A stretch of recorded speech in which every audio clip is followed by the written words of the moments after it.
এই দেখো বন্ধুরা, আজকে আমি বানিয়েছি চিকেন রেজালা। খুব কম উপকরণ দিয়ে আর খুব কম টাইমে এই জিনিসটা তৈরি হয় আর খেতেও খুব ভালো হয়। তো তোমরা বানিয়ে দেখো। চলো তাহলে আমি দেখাই কিভাবে আমি এটা বানালাম। আজকে আমি বানাবো চিকেন রেজালা। তো তার জন্য আমি 400 মতো চিকেন নিয়ে নিয়েছি। আর চিকেনটা ম্যারিনেট করার জন্যে একটু আদা নিয়েছি, একটু রসুন নিয়েছি, আর একটু পেঁপে নিয়েছি, আর একটু পেঁয়াজ কুচি। পেঁয়াজটা হচ্ছে 1.5টা পেঁয়াজ নিয়েছি। আর এগুলোকে আমি পেস্ট করে নেব, নিয়ে চিকেনের সাথে ম্যারিনেট করে নেব। আর তার সাথে নিয়েছি টক দই, দইটাও ওতে দিয়ে দেবো। মশলাগুলো আমি সব পেস্ট করে নিয়েছি। এবার ওগুলো এক এক করে আমি সব চিকেনটাতে দিয়ে দেবো। ওটা দিয়ে দিলাম। এবারে ওর মধ্যে দইটা দিয়ে দিলাম, আর 1 চামচ নুন দিয়ে দিচ্ছি। দিয়ে এটাকে এবারে আমি ম্যারিনেট করে মাখিয়ে নেব।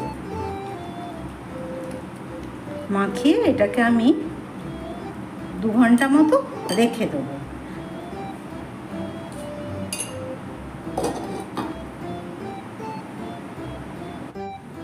রেজালা বানানোর জন্যে আমি গ্যাসটা জেলে কড়াটা বসিয়ে দিয়েছি, দিয়ে তাতে তেল দিয়ে দিয়েছি, সানফ্লাওয়ার অয়েল দিয়েছি। আর ওর মধ্যে আমি 1 চামচ মতো ঘি দিয়ে দিলাম। তোমরা এই রান্নাটা পুরোটাই ঘিয়ে করতে পারো, কিন্তু আমি অল্প করে ঘি দিলাম। এই ফোড়নটা দিয়ে দিচ্ছি, শুকনো লঙ্কা আর দারচিনি, গোলমরিচ আর 2টো ছোটো এলাচ, এটা দিয়ে দিলাম।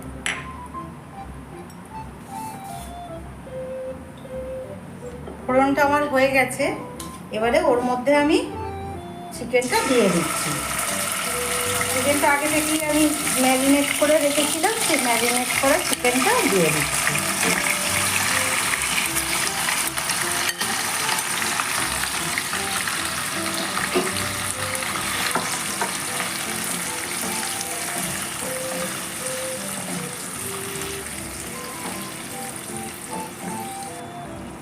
এর মধ্যে দিয়ে দিচ্ছি একটু চিনি,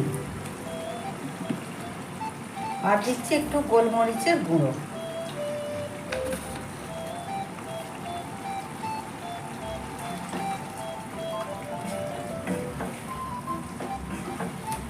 দিয়ে এটা নেড়ে এবার আমি এটা একটা ঢাকা দিয়ে দেবো। এটা এবারে ভালো করে কষা হবে। ঢাকাটা খুলে এটা একটুখানি আমি নেড়ে দেবো।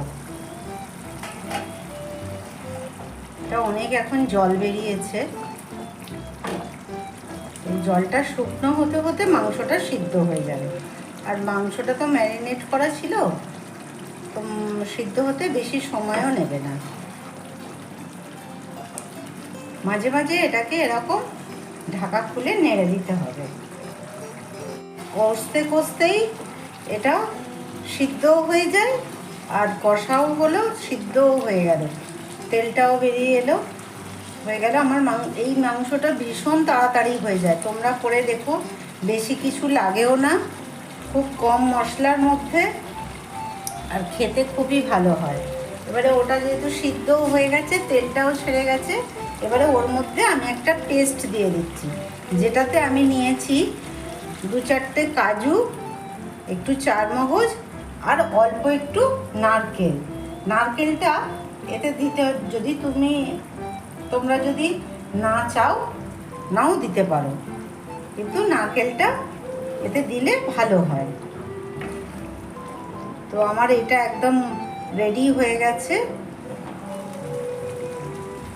খুব সহজে রান্নাটা হয়ে যায় বন্ধুরা, এত তাড়াতাড়ি রান্নাটা হয়, আর খুব কম জিনিসে হয়ে যায়। মানে মশলা তো কিছু লাগেই না, খুব অল্প মশলার মধ্যে আর রান্নাটা হয়ে যায়। রান্নাটা খেতেও খুব সুন্দর হয়।